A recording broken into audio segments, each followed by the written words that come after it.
tea supplies are perilously low. Definitely need to order some more tea bags. You know what it's like, you get on with a project, you drink a lot of tea. Also, hair's getting a bit hippie and long, need to get a haircut. The bed, though, is actually going rather well. I'm kind of excited. Things are working. So the bedposts all carved out, and the mortises, or the holes, I did this in 3 parts. The first part was to kind of make sure that it was roughly cut out and I could actually see daylight through it. The second part was to make sure that it kind of went on relatively smoothly like that. And the third part was to make sure that this line here fits relatively flush. I say relatively because my my ability with woodworking is not particularly good. There's a little bit of a gap there, but it'll work. I then use the bandsaw for some offcuts from cutting out these sections here. I made some pegs, and the pegs, of course, go into the hole, hold it in place.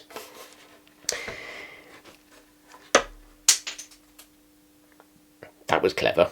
I'll find that later. I am not, as I said, I'm not a particularly good woodworker. So in the end, what I decided to do was to fit each board and leg individually. And so I've burnt marks on the inside of the leg. So this bit goes inside so you don't see it, that's the outside. And then I'm just lining up each time. Each part connects, so 1 connects to 1, 2 connects to 2, 3 connects to 3, so on and so forth. And that means that all of my cock-ups, all the mistakes that I've made, go on the inside of the bed where nobody can see them. So that's the clever thing. I think that's about it, actually. All I've got left, well, I've got some things left to do. So, clang, clang, clang. I've got 6 of these boards to cut out on the ends. The 7th board, which is the central one, I've already done that. That's in there, and that's slightly longer, and it's got pegs. I can actually find the pegs down here. Give us a second. Peg. And so it pegs on either side to hold the thing in the middle. So 6 of those to cut out and fit. It's not too bad. Final sanding. Because you can, I don't know if you can actually see that there's work marks on there, sort of pencil marks and things. Is that going to fall over? No, that's going to stay. So I'm going to need to get rid of the pencil marks. There'll be a final sanding, and then oil it, and then that's that. The job is done. You can think of the bed as a bed on its own, or you can think of it as a scaling device for the tent I'm going to be making. So that's going to appear in another video, because I had a stupid idea that I would sew my own woolen tent. That might take a while. But I needed to build the bed first of all, so I could work out exactly the size of the tent. I mean, I calculated it theoretically using kind of, you know, old-fashioned O-level mathematics, but that was a very long time ago because it was O-level. And I don't trust my calculations, so I thought I would just build the thing first of all, and then I can just physically measure it out on the ground, and then Robert will be my father's brother, hopefully. Yes.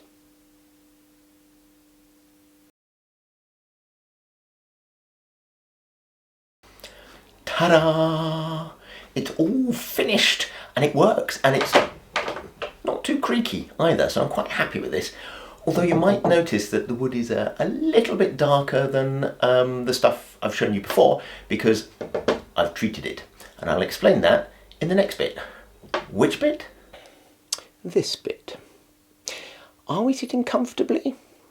Good, because now we have to talk about oiling and waxing your wood.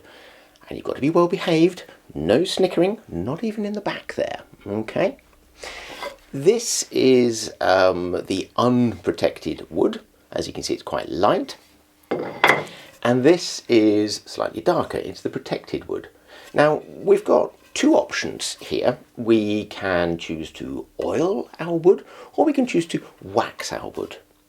And they give two different finishes, and some things are probably better for the reenactor than others. Now, many people, when they choose to oil their wood, they use a vegetable oil, in fact a cooking oil. But there's some very good reasons for not using that. You see, if you use a cooking oil on this, it might not dry properly, and also it could go off. And who really wants to have sticky, rancid wood?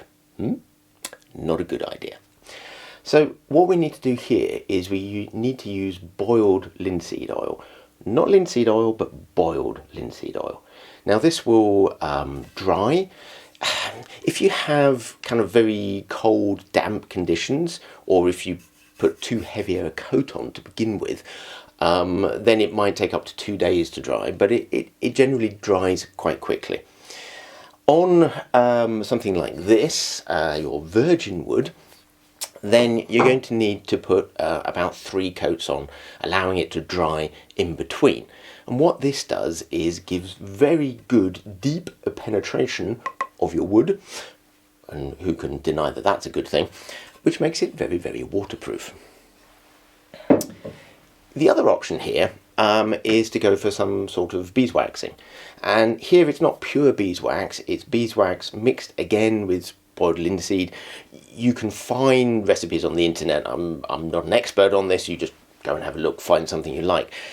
It gives a slightly different result, and it's more of a surface finish, and so it just goes over the surface and protects it, but doesn't give that deep down waterproofing that the just the oil on its own would give.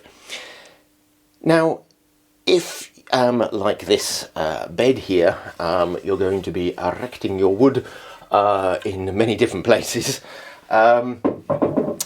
it's going to get knocked about a bit, it's going to get a little bit kind of damaged in transportation or whatever.